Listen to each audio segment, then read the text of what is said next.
Hi, I'm dating and relationship coach Hayley Quinn, and in this short video, I'm going to be giving you my top 6 qualities that you actually really need in a girlfriend.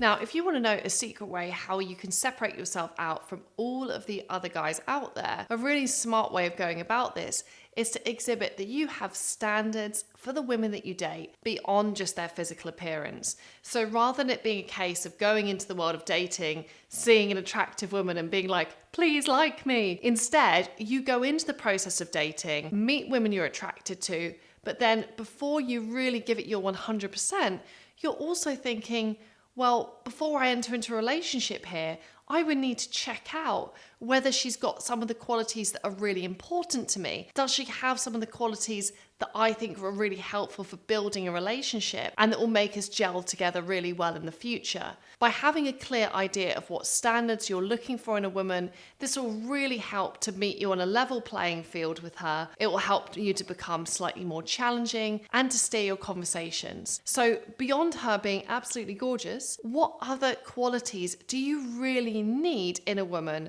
before you would make her your girlfriend? So my first and probably the most important quality is willingness. Is she also giving her time and her energy into building this relationship with you? If you're constantly in a position of asking a woman out, seeking to spend time with her, and she's not making any of that effort in return, or her effort level is very minimal compared to yours, you simply don't have the most important starting block to build the relationship with. She could tick every box on paper, but without her being able to give you her time and without her being open to building that relationship, it's just not going to happen. Remember, a relationship isn't about you meeting a woman and you showing and proving to her that you are the most awesome guy ever and then her deciding to be with you. In fact, relationships have two sides. You need to be focusing your time and energy on building a relationship with women who are also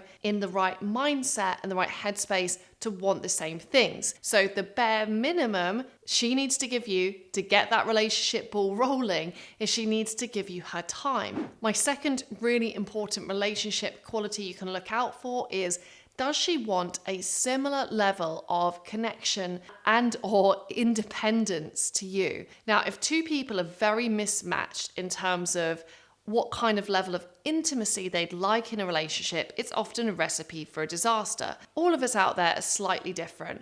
Some of us prefer more independence or more autonomy. We like our own space. You want to go out and you still want to spend a lot of time with friends.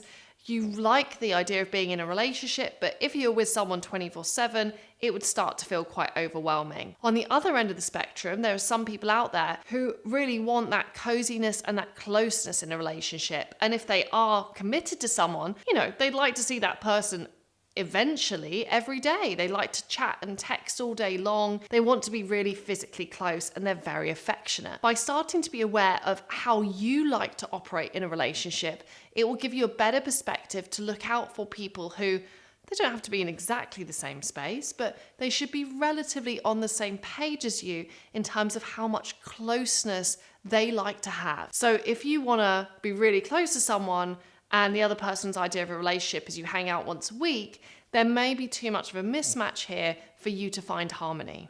My third relationship quality is that she respects your boundaries and she's able to give you hers. A good example of this would be if, for instance, you clearly communicate that you need a bit of space and time on weeknights to focus on your work, or that you're going to go off for a weekend with your buddies, but you'll call her when you're at the airport.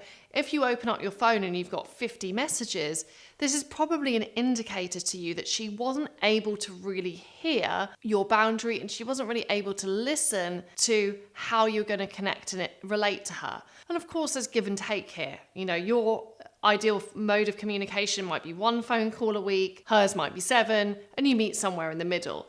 But if you feel bombarded by communication or overwhelmed, this usually is a really bad sign for the relationship. Equally, she should also feel comfortable expressing her needs to you. Ideally, we want to have a more open form of communication about what each other is comfortable with, and then to find a middle ground. So look out for women who are able to clearly communicate their boundaries, even if it's not always what you want to hear, and equally look out for people always who respect your boundaries as well. My fourth really important relationship quality is communication. Now, we all communicate slightly differently, and perhaps a really good sign to look out for that there's some relationship potential here is that communication should feel easy. Again, there should be this natural match in terms of how much you want to message, how easy it is to message each other. If things are constantly getting misinterpreted, or people are getting angry about text messages because they've been read the wrong way, or you feel like you want to communicate and you're getting very little back, or you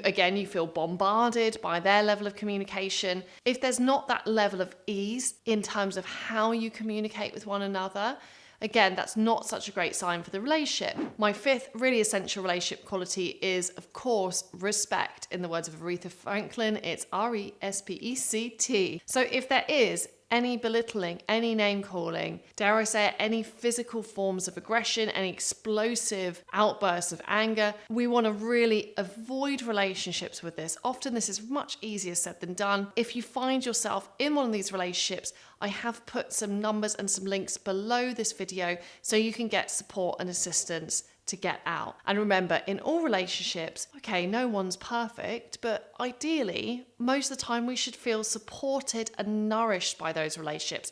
You should feel more able to go out and focus on your work or your school or whatever other projects going on for you, because you feel so clear and so secure about where you are with the woman. If there's constant turbulence and angst, and actually the relationship is very destabilizing in your life, again, this is not the sign of a healthy relationship. If you would like some more guidance on how you can not only meet and date women, but also build healthy and loving relationships with them, please head over to hayleyquinn.com/unite. And I've got a cool little free mini training there you can enroll in. My sixth and final really important quality to have in a relationship is trust. Now, trust has to be built, and most of us out there have had experiences in our lives where people have let us down or haven't fully respected us. However, the expectations we have of our partner are really important at dictating the future of that relationship. So if someone does have very negative expectations, if they feel deeply uncomfortable with you going on a night out, if they're checking through your phone, if they're always second guessing you, again, this could be an example of where they haven't quite put those issues surrounding trust to bed. Instead, we really want to gravitate towards people and develop ourselves to become the kind of people who can give trust and have positive expectations about how people are going to treat us. Sometimes that can be easier said than done. Anyway, I hope this video has given you a good start point about what are some really important relationship building qualities that's going to empower you to go onto your dates and go about meeting women, not be all that impressed just because she's really pretty, but to start to look out for the qualities you really need in a girlfriend.